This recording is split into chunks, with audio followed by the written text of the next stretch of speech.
Vic Tay's Minister of Public Safety talking about the fallout of the bombing in Boston. What exactly does a heightened state of vigilance mean? Is Canada at risk of a similar attack? Is the federal government taking security measures? Joining me now in the foyer of the House of Commons, Candice Bergen, Parliamentary Secretary to the Minister of Public Safety, Randall Garrison, NDP Public Safety critic, and Wayne Easter, the Liberal International Trade critic. We'll talk to Ryan Leaf, who was a Conservative MP. He was at the Boston Marathon yesterday. He actually phoned us from Boston yesterday, and he'll be on the program. And I know all MPs today, Candice Bergen, joined together to condemn this attack. So there's a lot of unity. Can you tell us, though, what the minister meant when he said there's a heightened state of vigilance? What exactly does that mean? Well, first of all, I do want to just comment. I know Randall and I we both served together with Ryan Leaf on the Public Safety Committee, and I know all of us were really happy when we heard very quickly that he was okay, and we saw him back in the House. But I think we're all just as deeply feeling the sadness of the tremendous loss of lives and people's lives being shattered, and all of us are united in that. As the minister said earlier today, our security intelligence officers certainly are working together, following the details as they unfold, as well as CBSA and RCMP are exercising a heightened degree of vigilance. There are obviously certain security and detailed issues that we wouldn't want to go into, but needless to say, Canadians can rest assured that we're working together with our American counterparts, and we stand ready to help them in any way that we can. Can you just tell us, I mean, some are wondering if there will be a thickening of the border. Is there any money being spent on particular sites around Parliament Hill? Is the government kicking in any plan to make sure there's no attacks here in Canada? Well, again, without going into specific details, what we can say and what we want to assure Canadians of is that we are working together with our American counterparts, and we are, especially at points of entry, we are exercising increased vigilance and just watching. And that's, again, as the minister said, together, not just on our own part, but together with the Americans and with the law enforcement on the American side.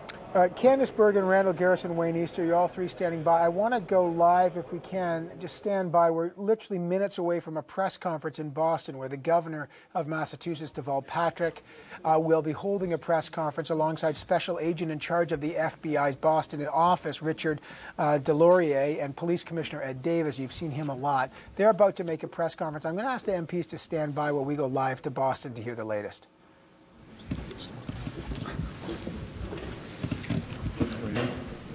Here.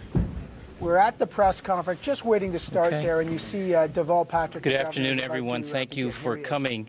We're going to brief this afternoon on the investigation and what I would loosely describe or term the recovery. We're going to hear from the SAC for the FBI, Rick Delorier, on the investigation, and then the mayor and I have a couple of follow-on comments and announcements with respect to the recovery. And then any of us are available to take questions from any of you. So let me start with Special Agent Delorier. There you go. Thank you very much, Governor Patrick. And again, good afternoon. My name is Rick Delorier. I'm the Special Agent in charge of the FBI's Boston Division. Let me recap our investigative efforts this afternoon. Yesterday at this time, our collaborative efforts were focused on saving lives and treating the injured. At the same time, resources were directed to ensure the safety of our community. As soon as those important tasks were completed, first responders focused on establishing a criminal investigation. The FBI's Boston Joint Terrorism Task Force, composed of more than 30 federal, state, and local law enforcement agencies, including the Boston Police, the Massachusetts State Police, ATF, HSI, United States Secret Service, and others, responded to the scene. Many of them were already there as part of the general security for the marathon already in place. The first step law enforcement took was to secure the physical area around the blast for the purpose of preserving evidence in the area related to the devices itself. This morning, the FBI, along with Boston PD, Massachusetts State Police, and ATF, officially began its forensic evidence recovery effort at the site. Their goal was to recover physical items related to the blast. Those items have been recovered and are being sent to the FBI's laboratory in Quantico, Virginia. There, specialized examiners will reconstruct the device or devices and determine its makeup and components.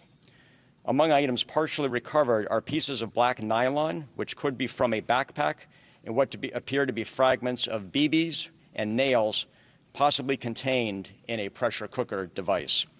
We are expediting this blast evidence to our laboratory in Quantico, Virginia, for a complete and thorough analysis. In addition, this morning, it was determined that both of the explosives were placed in a dark-colored nylon bag or backpack. The bag would have been heavy because of the components believed to be in it. At this point, it is difficult to determine specific components used until we can eliminate other factors which may have already been present in the environment.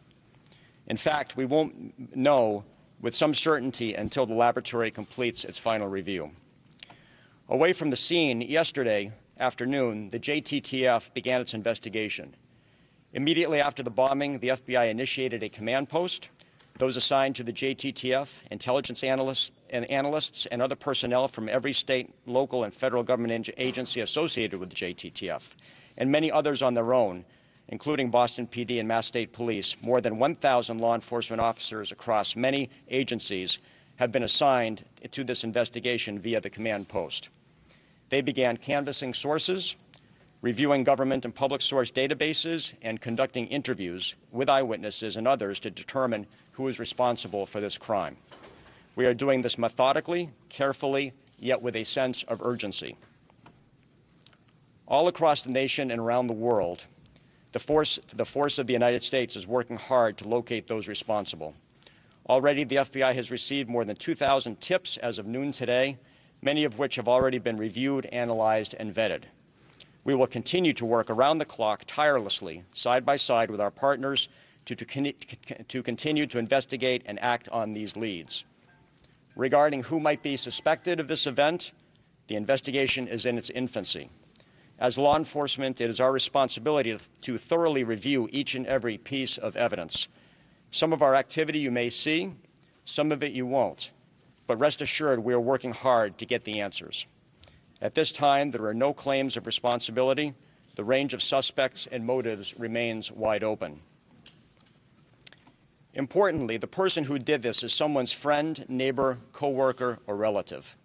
We are asking anyone who may have heard someone speak about the marathon or the date of April 15th in any way that indicated that he or she may target the event to call us.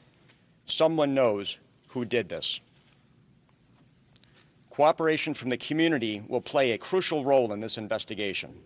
We ask that businesses review and preserve video surveillance, video and other business records in their original form. And we are asking the public to remain alert and alert us of the following activity. Any individual who expressed a desire to target the marathon. Suspicious interest in researching how to create explosive devices. The noise of explosions in remote areas prior to yesterday, which may have been used as tests by those responsible for these acts. Someone who appeared to be carrying an unusually heavy, dark-colored bag yesterday around the time of the blasts and in the vicinity of the blasts. As further substantive details become available that are appropriate for release, together we will either issue a press release or hold a press conference. And tomorrow we plan to hold another press conference in the early afternoon.